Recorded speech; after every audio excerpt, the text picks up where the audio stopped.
Time for another Camo review.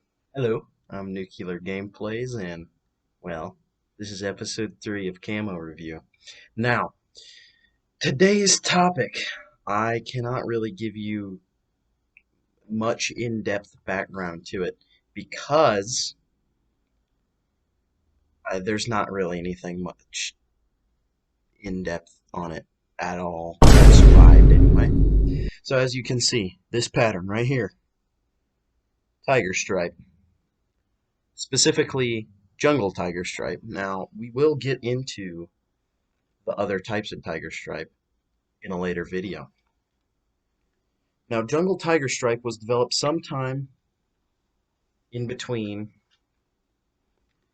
the late 1950s and the early 1960s. We know this because, well, the first pictures of them started to be produced. Now, um, it is a Vietnamese pattern, primarily in the south of Vietnam, and tiger stripe is based off of a French pattern, I believe. I think it's French lizard. Yeah, it sounds right. French lizard, I'm pretty sure. And it's a locally sourced camouflage. Anyway, this locally sourced camouflage was primarily primarily intriguing to the American forces in Vietnam because we ourselves were experimenting with camouflage. And this camouflage was pretty effective in the jungle terrain. Now, the U.S. government, sometime in 1965, 1966, commissioned a bunch of in-country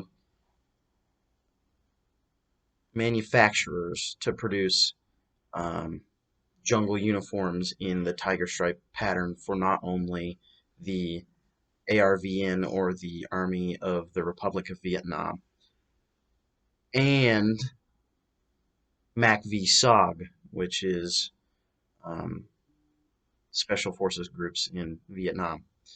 And it was a very popular pattern. Not much else to say about it. It was very popular in Vietnam, and post-Vietnam, it was very popular in the civilian market. It still is very popular today. So now that we have that out of the way, a new t-shirt. Now that we have that out of the way, let's get to the field test.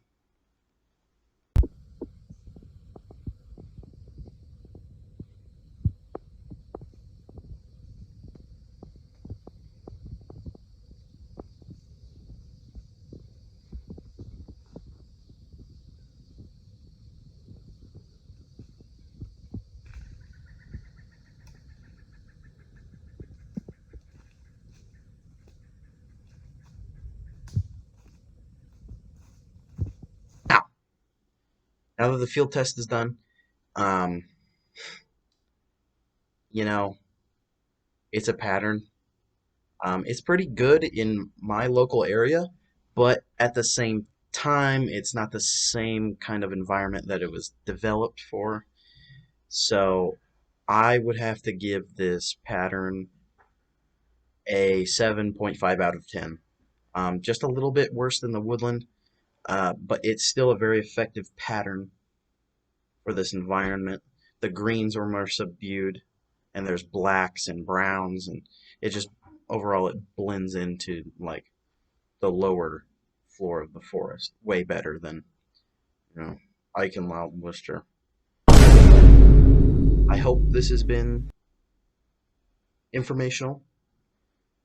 Kind of a shorter video today, but there's not much background on this pattern other than it's from Vietnam and it's super popular, which is kind of ironic to me that we don't have a set manufacturer or source for this, that it was just produced in Vietnam.